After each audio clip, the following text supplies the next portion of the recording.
Good evening. Welcome to our channel best trading view. First வந்து disclaimer பார்த்துக்கோங்க. நம்ம இப்போ வந்து மார்க்கெட் அனாலிசிஸ் பார்த்துடலாம். ஸ்டெப் பை ஸ்டெப்பாக நிஃப்டி, பேங்க் நிஃப்டி இதெல்லாம் வந்து செக் பண்ணிடலாம். பிரேக் அவுட் ஸ்டாக்ஸும் என்ன இருக்குது அப்படின்றத வந்து பார்த்துடலாம்.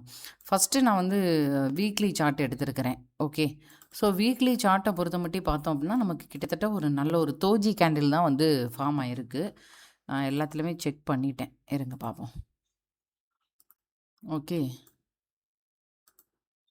தோஜி தான் போட்டிருக்கு. ஓகே, அப்போ நமக்கு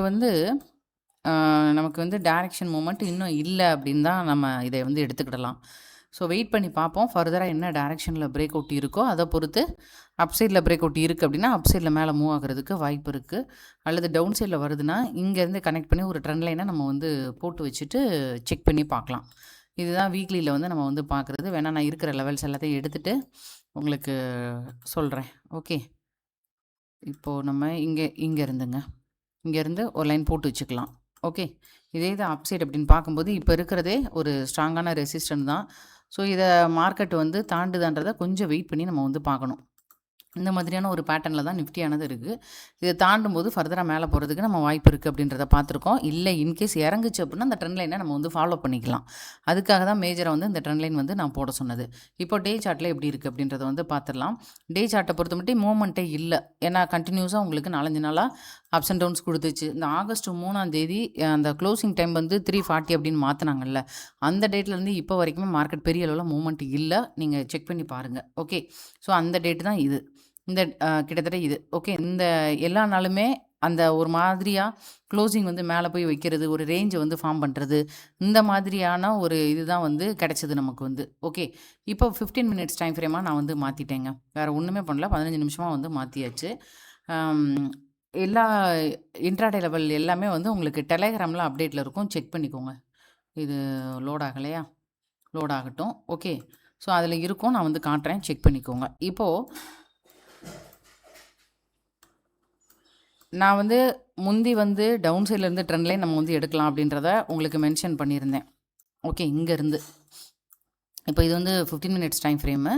ஸோ நம்ம வந்து லோ டு இப்படியும் எடுக்கலாம் அப்படின்றத பார்த்துருந்தோம். அப்புறம் வந்து ஒரு ரேஞ்ச் வந்து மார்க்கெட் ஆனது உடைச்சாலுமே ஃபர்தராக பிரேக் அவுட் இல்லை, ஒரு ரேஞ்சை வந்து க்ரியேட் பண்ணியிருக்கு அப்படின்றத நம்ம வந்து பார்த்துட்டோம். ஓகே, இதுதான் இப்போதைக்கு மார்க்கெட்டோட சினாரியோ. இப்போ இதுக்கு அதாவது நான் ஃப்ரைடே இந்த மாதிரியான ஒரு ட்ரெண்ட் லைனும் போட்டிருப்பேன். ஓகேவா, நீங்கள் அந்த டெலகிராமில் பார்த்தீங்கன்னா தெரியும். ஸோ இதையும் நம்ம எடுக்கலாமானா எடுக்கலாம் தான். ஓகே, அந்தந்த டைமுக்கு என்னென்ன கண்டிஷனோ அதை வச்சு நம்ம வந்து ட்ரை பண்ணிக்கலாம். இப்போ இந்த இடத்துல வந்து இன்னும் வந்து கேப் ஃபில் ஆகாமல் இருக்குது. ஸோ இந்த இடத்த வந்து நம்ம வந்து இப்படி மார்க் பண்ணிக்கலாம். அதே மாதிரி அப்சைடில் அப்படின்னு பார்க்கும்போது இந்த இடம் பாருங்கள், 24,390.80 இந்த இடத்துல இன்னும் வந்து இந்த கேப் ஃபில்லிங்கை வந்து கம்ப்ளீட் பண்ணி முடிக்கலை, அப்படியே பெண்டிங்கில் இருக்குது. ஓகே, அதுக்கும் மேலே அப்படின்னு பார்க்கும்போது 24,700 இந்த லெவல் தான் ஒரு மேஜரான ரெசிஸ்டண்ட்டாக இருக்குது. அதாவது நான் என்ன சொல்ல வரேன்னா மொத்தத்தில் ஒரு ரேஞ்சிலே தான் இருக்குது மார்க்கெட்டு. இந்த ரேஞ்சு 24,700 தாண்டும் போது இது வந்து அப்சைடில் போகிறதுக்கு வாய்ப்பு இருக்குது. அல்லது இந்த 24,380 அப்படின்ற லெவல் இந்த லெவலை வந்து தொடணும் மார்க்கெட்டு. ஓகே, இப்போ சப்போஸ் டவுன் சைடில் வருதே ஆனால் இப்போது இங்கேருந்து நம்ம வந்து அதுக்காக தான் சின்னதாக ஒரு ட்ரெண்ட் லைனும் ட்ரை பண்ணி பார்த்தேன் அந்த லாஸ்ட் டேயில். அதுவும் எக்ஸாக்டாக அங்கே தான் ஓப்பன் ஆச்சு, பிரேக் அவுட் கொடுத்துச்சு. நான் அந்த இடத்துல அப்படியே சஸ்டெயின் ஆகி அரைச்சி முடிச்சிருச்சு. சரி பார்க்கலாம், மண்டே இது ஏதாவது பிரேக் அவுட் கொடுத்துச்சுன்னா இதுதான் நான் வந்து ஃபஸ்ட்டு சப்போர்ட் பாயிண்ட்டாக நான் வந்து இதை தான் பார்க்குறேன். 24,390 அல்லது 80 இதை பிரேக் அவுட் பண்ணிட்டு வரும்போது நான் பார்த்துட்டு உங்களுக்கு வந்து லெவல்ஸ் அப்டேட் பண்ணுறேன். இல்லை மேலே மூவ் ஆகுது அப்படின்னா ஃபஸ்ட்டு ரெசிஸ்டண்ட்டாக 24,700 தான் நான் வந்து பார்க்குறேன். இதுதான் ஃபஸ்ட்டு இப்போ நம்ம பார்க்குறது. அப்போ டேரெக்டாக நான் வந்து பிரேக் அவுட் நடந்தோடனே 24,700க்கு போய் ட்ரை பண்ணலாமான்னா கிடையாது. ஏன்னா இன்பிட்வீனில் நம்ம வந்து அது எப்படி ஃபார்மேஷன் கொடுக்குது. லாஸ்ட் டே நான் அன்னைக்கு இருங்க, இது ஓப்பன் ஆயிடுச்சுன்னா நான் உங்களுக்கு சொல்கிறதுக்கு ஈஸியாக இருக்கும். என்ன ஏன் டெலகிராம் தானா? ஓகே, இந்த இருக்குது பாருங்கள், இதில் நான் உங்களுக்கு தெளிவாக போட்டிருப்பேன். ஓகே, இப்போ இப்படி இருக்குது அப்படின்றதுக்காக பிரேக் அவுட்டில் போய் சடக்குன்னு போய் நம்ம எடுக்க முடியாது. அதுக்கு நான் அன்றைக்கி அதனால தான் தெளிவாக உங்களுக்கு மென்ஷனும் பண்ணுறேன். ரேஞ்சுக்குள்ளே தாங்க மார்க்கெட் வந்து ஓப்பன் ஆகிருக்கு. ஸோ ஒரு நகர்வையும் வந்து கவனமாக வாட்ச் பண்ணுங்கள். இதில் வந்து தமிழ்லேயே விளக்கம் கொடுத்து வச்சுருப்பேன். ஓகேங்களா, 2-3 நாளாக எல்லாத்தையும் வந்து அந்த மார்க்கெட் ஓப்பனிங்க்கு அப்புறம் என்ன நடக்குதுன்றது யாருக்குமே தெரியாது. ஓப்பன் ஆனதுக்கப்புறம் அது எப்படி மூவ் ஆகுது அப்படின்றத அதுக்கப்புறம் தான் நம்ம வந்து கண்டுபிடிக்க முடியும். இப்போவே அதை போய் சொல்லுங்கன்னா ஓரளவு ட்ரெண்டு தான் வந்து கெஸ் பண்ண முடியும். ஓகேங்களா? ஸோ இதுதான் இப்போதைக்கு இருக்குது. வெயிட் பண்ணி பார்ப்போம். நமக்கு இதுதான் மேஜரான டவுன் சைட் லெவலில் இருக்குது. அப் சைடில் இதுதான் இருக்குது. என்ன டைரக்ஷன் எடுக்குதுன்றத ரேஞ்சை பிரேக் அவுட் பண்ணால் மட்டும்தான் நமக்கு வந்து தெரியும். இன் பிட்வீனில் எவ்வளோக்கு எவ்வளோ நீங்கள் வந்து ஒரு ட்ரெண்ட் லைனோ அல்லது அந்த புரிதல் வேணும் மார்க்கெட்டுக்குள்ளே. இப்போ இது இப்படி வருது அப்படின்னா அப்போ வந்து இது வந்து இந்த மாதிரியான ஒரு ஃபார்மேஷனில் தான் மூவ் ஆகுதுன்றத சொல்லாமலே நமக்கு வந்து டக்கு டக்குன்னு போட தெரியணும். அப்போ தான் நம்ம வந்து ஸ்ட்ராங்காக ஒரு கேண்டில் பிரேக் அவுட் கொடுக்கும்போது அப்போ அடுத்து இந்த லெவலை நோக்கி போகிறதுக்கு பாசிபிள் இருக்குது அப்படின்றத நம்மளால் ஃபைண்ட் அவுட் பண்ண முடியும். லோவை பிரேக் அவுட் பண்ணலை, 15 நிமிஷம் ஹையை பிரேக் பண்ணாலும் அந்த ரேஞ்சுக்குள்ளே, அதாவது ஃபஸ்ட்டு 15 நிமிஷத்துக்குள்ளே மொத்த மார்க்கெட்டும் வந்து முடிஞ்சிருக்கு. இந்த ஃபஸ்ட்டு 5 மினிட்ஸ் ஏங்க கேப் டவுன் ஆச்சு? அதுக்கு முந்தின நாள் பியூர் ரேஞ்சு. இந்த ரேஞ்சோட டார்கெட்டு தான் இது. காலைல ஓப்பனிங்லேயே அது முடிஞ்சு. அதுக்கப்புறம் என்ன நடந்திருக்கு? அடுத்த 15 நிமிஷத்தோட டார்கெட்டு ரன் ஆகிக்கிட்டு இருக்கு ஃப்ரைடே. அதாவது அதுக்கு அடுத்து புதுசாக ஓப்பன் ஆகும்போது எந்த ஒரு மூமெண்ட்டும் இல்லாமல் மார்க்கெட் ஆனது ஒரே நாளுக்குள்ளே அந்த 15 நிமிஷம் கேண்டிலுக்குள்ளே மொத்த இதுவும் வந்து ரன் ஆகிக்கிட்டு இருக்கு. அப்போ என்ன நடக்கும்? மூமெண்ட்டும் இருக்காது. அவ்வளோதான். வேறு நம்ம அப்படி தான் எடுத்துக்க முடியும். ஓகே. ஸோ இதுதான் அப்போ இந்த மூமெண்ட் வந்து எப்படி வந்ததுன்னா, ஏற்கனவே இந்த ட்ரிபிள் டாப் இருக்கு இல்லையா, அவங்க வந்து புட் சைடில் ஹோல்ட் பண்ணவங்க காலைல ஓப்பனிங்லேயே விற்றுட்டு ப்ராஃபிட்டை புக் பண்ணுவாங்க. ஸோ ப்ராஃபிட் புக்கிங் முடிஞ்சோடனே வேகமாக மேலே வருது. திருப்பி வந்து ஃப்ரைடே மார்க்கெட்டு அந்த 15 நிமிஷம் கேண்டிலுக்குள்ளே ஒரு ரேஞ்சில் வந்து முடிஞ்சிருச்சு. இது தாங்க ஃபுல் அண்ட் ஃபுல்னா இது தான். அப்போ இப்போ நம்ம வந்து இந்த ரேஞ்சுக்குள்ளே நீங்கள் இருக்கிறது வந்து எவ்வளோ கஷ்டம் அப்படின்னு பார்த்தீங்கன்னா, இருக்கிறதுலே ரொம்ப டஃப். இதை தாண்டும்போது மட்டும்தான் ட்ரை பண்ணணும். இல்லை நான் ரேஞ்சுக்குள்ளே எனக்கு பண்ண தெரியும்னா நீங்கள் பண்ணலாம். அது வந்து ப்ராப்பரான பிரேக் அவுட் கொடுக்குதானா ஒரு இடத்துல நமக்கு கரெக்டாக எக்ஸாக்டாக பார்க்க தெரியணும். தெரிஞ்சது அப்படின்னா நம்ம தாராளமாக பண்ணிக்கலாம். ஒரு இப்போ இந்த இடம் எடுத்துக்கிட்டோம்னா இது கிட்டத்தட்ட ஒரு நீட்டான ஒரு டபிள்யூ பேட்டர்ன் போட்டிருக்கு அப்படின்னு ஃபைண்ட் அவுட் பண்ணிவிட்டு கரெக்டாக நமக்கு எடுக்க தெரியணும். நல்ல மொமெண்ட் வந்திருக்கு அப்படின்றத பார்த்துட்டு எடுக்க தெரிஞ்சால் ட்ரை பண்ணிக்கலாம். அடுத்து வந்து பேங்க் நிஃப்டி எப்படி இருக்குது அப்படின்றத வந்து பார்க்கலாம். லைக் பண்ணிவிட்டு பாருங்கள். லைக் பண்ண மறந்துடாதீங்க. இதுவும் அதே தான், வேறு ஒன்றும் சொல்கிறதுக்குல. இருந்தாலும் வீக்லி சார்ட்லேருந்து போயிடலாம். ஓகே, வீக்லி சார்ட்டை பொறுத்த மட்டும் பார்த்தோம் அப்படின்னா வழக்கம் போல் கேண்டிலோட ஸ்ட்ரென்த்லாம் ஒன்றும் பெரிய லெவலில் இல்லை. கண்டினியூஸாக கிட்டத்தட்ட ஒரு 2 மாதமாகவே சுற்றிக்கிட்டே தான் இருக்குது. என்ன நடக்குதுன்றதை பொறுத்திருந்து பார்ப்போம். அப் சைட்லையும் கேப் இருக்குது, டவுன் சைட்லையும் இருக்குது. எல்லாத்தையும் வந்து டே சார்ட்டில் போட்டு நோட் பண்ணிக்கோங்க. டவுன் சைடில் எங்கே இருக்குது, அப் சைடில் எங்கே இருக்குதுன்னு எல்லாத்தையும் ஒன்ஸ் வந்து செக் பண்ணுங்கள். இது டே சார்ட்டில் பார்க்கும்போது கிட்டத்தட்ட இது என்னது, ஆகஸ்ட் 3ஆம் தேதிக்குள்ளே ஒரு இன்சைடாகவே தான் மார்க்கெட்டு 4 நாளாக ட்ரேட் நடந்திருக்கு. அப்போ ஃபர்தராக பிரேக் அவுட் இருக்க வாய்ப்பு இருக்கானா? இருக்கும், கண்டிப்பாக இருக்கும். இந்த வாரம் இருக்குதுன்றதை வெயிட் பண்ணி பார்ப்போம். நம்ம அந்த டேட்டை நான் சீட்டில் உட்காரலனாலும் உட்காந்து நீங்கள் அந்த ஃபுல்லாக உட்காந்துருக்கிறவங்க பிடிச்சிக்கோங்க, அவ்வளோதான். அதுக்கேற்ற மாதிரி நீங்கள் வந்து ட்ரெண்ட் லைனு ஒரு ரேஞ்ச் இது எல்லாத்தையும் வந்து இதுக்கேற்ற மாதிரி வரைஞ்சிக்கோங்க. என்னென்ன பார்த்துருக்கோன்றது ஞாபகம் இருக்கும். அதுக்கு முந்தின வாரம் ஒரு ட்ரையாங்கிள் மாதிரி இப்படி ஃபார்ம் ஆகிருக்குன்றதை பார்த்தோம். அதுக்கப்புறம் பிரேக் அவுட் கொடுத்துட்டு மேலே போச்சு. திருப்பி வந்து கிளியராக ஒரு ரேஞ்சு வந்து ஃபார்ம் பண்ணியிருக்கு. 58,000க்கும் 57,400க்கும் நடுவில். கரெக்டாக அந்த ட்ரெண்ட் லைனை நீங்கள் இன்னும் எக்ஸ்பெண்ட் பண்ணிக்கிட்டே போனீங்கன்னா மார்க்கெட் அங்கனே தான், அதுக்குள்ளேயே தான் சுற்றிக்கிட்டே தான் இருக்குது. ஸோ எப்படி பார்த்தாலும் மார்க்கெட்டு ரேஞ்சுக்குள்ளே தான் இருக்குது. 58,000 தாண்டிச்சு அப்படின்னா என்னோடய பாயிண்ட் படி 58,500ன்னு நான் போட்டு வச்சுருக்கிறேன். அது போதான்றது இந்த கேப் ஃபில்லிங் இருக்கும். ஓகே, ஸோ அதை பொறுத்து.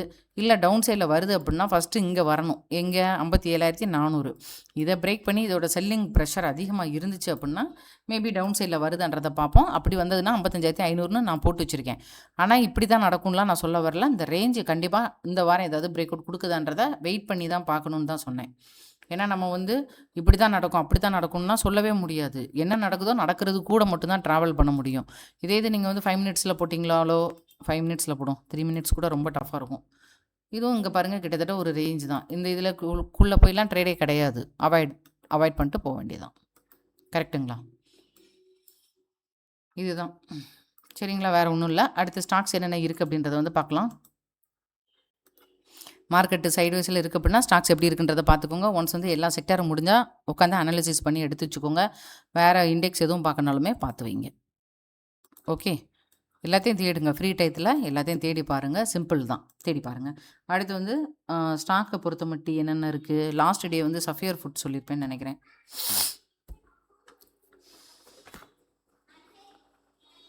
சஃபியர் ஃபுட்ஸ் சூப்பராக மூவ் ஆயிருக்கு. கிட்டத்தட்ட 12% மூவ் ஆயிருந்துச்சு. அடுத்து வந்து ஆப்பர் இண்டஸ்ட்ரி ஸ்டாக்ஸுக்கு மட்டும் மெம்பர்ஷிப் அவைலபிளாக இருக்குது. விருப்பம் இருக்கிறவங்க ஸ்டாண்டர்ட் அப்படின்ற லெவலில் ஜாயின் பண்ணிக்கோங்க. இந்த ஆப்பர் இண்டஸ்ட்ரியை பொறுத்த மட்டும் இந்த மாதிரி ஒரு பாக்ஸ் பேட்டர்ன் போட்டு உங்களுக்கு சொல்லியிருந்தேன். மேபி மேலே போகிறதுக்கு வாய்ப்பு இருக்குன்னு எக்ஸாக்டாக போயிருக்கு. ஒரு 6 நாளைக்கு முன்னால் சொல்லியிருப்பேன் கண்டிப்பாக. ஓகேங்களா? சரி, இப்போ என்ன பண்ணலாம்? இதை எதுக்காக இப்போ எடுத்தேன் அப்படின்னா, இந்த இடத்த வந்து ரெசிஸ்டண்ட்டாக மார்க் பண்ணிட்டு ஃபர்தராக மேபி ஒரு சின்ன ப்ராஃபிட் புக்கிங் வரலாம். வந்ததுக்கப்புறம் பிரேக் அவுட் கொடுக்குதான்றதை செக் பண்ணிவிட்டு அடுத்து மேலே வந்து ட்ரை பண்ணலாம். அப்படி மூவ் ஆச்சு அப்படின்னா ஒரு 19,400 500 வரைக்கும் போகிறதுக்கு வாய்ப்பு இருக்குது. அடுத்த stock BGL.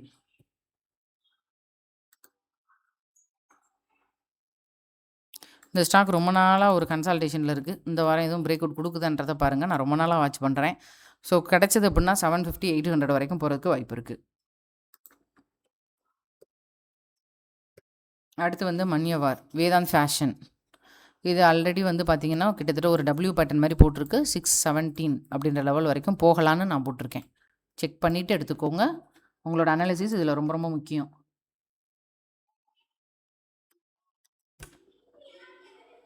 Able Donna? Able இல்லையே.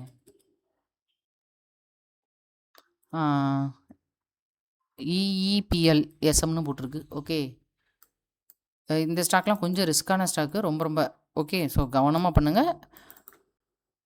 விருப்பம் இருக்கிறவங்க மட்டும் பண்ணுங்கள். கிட்டத்தட்ட ட்ரிபிள் பாட்டம் மாதிரி இருக்குது. ஸோ ஃபர்தர் பிரேக் அவுட் இருந்தால் 170 வரைக்கும் போகலாம். அடுத்து Visakha industry.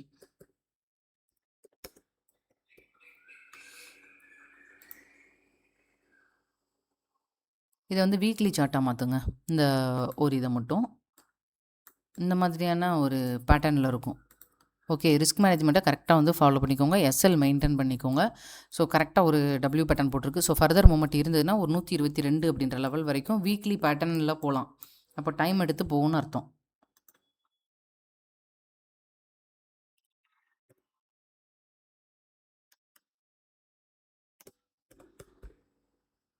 Mrs Bector foods. So இந்த ஸ்டாக்கை டே சார்ட்டாக மாற்றுங்க. என்னால் எவ்வளோ முடியுமோ அந்த அளவுக்கு தேடி தான் எடுத்து வச்சுருக்கேன் ஸ்டாக்ஸ் எல்லாம். ஓகே, நீங்கள் செக் பண்ணிவிட்டு உங்களோட இதில் கரெக்டாக வந்தது அப்படின்னா நீங்கள் வந்து தாராளமாக முயற்சி பண்ணலாம். 240 250 அப்படின்ற லெவல் வரைக்கும் போகலாம் அப்படின்னு நான் நினைக்கிறேன்.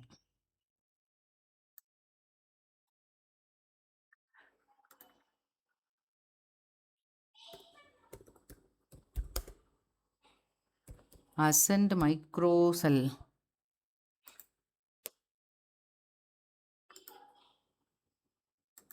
ஓகே, இது வந்து இது நம்ம எப்படி பண்ணணும்னா டவுன் சைடில் உள்ள ட்ரெண்டில் மார்க் பண்ணிட்டு அப் சைடில் அதே மாதிரி ஜாயிண்ட் அடிக்குதான்னு பாருங்கள். எஸ். ஸோ இது வந்து ஃபர்தராக பிரேக் அவுட் கொடுக்கு அப்படின்ற பட்சத்தில் ஒரு 600 அப்படின்ற லெவல் வரைக்கும் போகலாம். எஸ்எல் மட்டும் கவனமாக மெயின்டைன் பண்ணிக்கோங்க. ஓகேங்களா? ஸோ இப்போ கொடுத்த ஸ்டாக்கில் 1 2 மட்டும் ட்ரை பண்ணுங்கள். மார்க்கெட் ரெண்டுமே, அதாவது நிஃப்டி பேங்க் நிஃப்டி மட்டும்தான் நான் பார்த்துருக்கேன். மற்ற செக்டர் ஒன்ஸ் வந்து செக் பண்ணுங்கள். எல்லாமே ரேஞ்சில் தான் இருக்குது. அப்போ அந்த ரேஞ்ச் ஆனது நமக்கு பிரேக் ஆகும்போது மட்டும்தான் டைரெக்ஷன் எடுக்கும். அது வரைக்கும் கொஞ்சம் பொறுத்துருங்க.